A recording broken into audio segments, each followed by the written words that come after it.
Alright, nerds, what we have is pitching comes with the worst from the pain and the swelling. Okay, it could be the DVT, it could be the cellulitis, it could be what else? It could be just the MSK, like the musculoskeletal, it could be some sprain.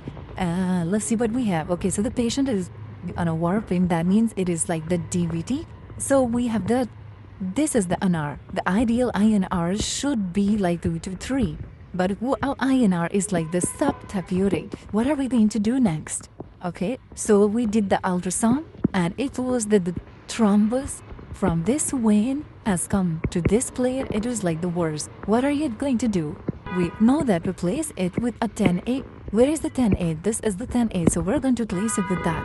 So what happens? 10A is going to have a like factor 2 and 10, I guess.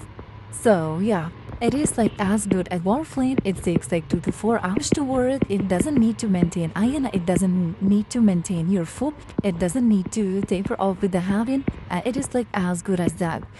But if there's like any bleeding disorder or anything there, we can give the coagulation, like the anticoagulation can give. Then we are going to go for like maybe like filter, like the IVC filter. If you can't even go for this, then we're going to go to break the thrombectomy. These are the steps. First, we had the Warfarin. If it's not working, the subtherapeutic INR, then we go for the 10A. It is as good as that. It works into 4 hours. It doesn't need to maintain INR. It doesn't need to maintain food. It doesn't need to grow up with the heparin.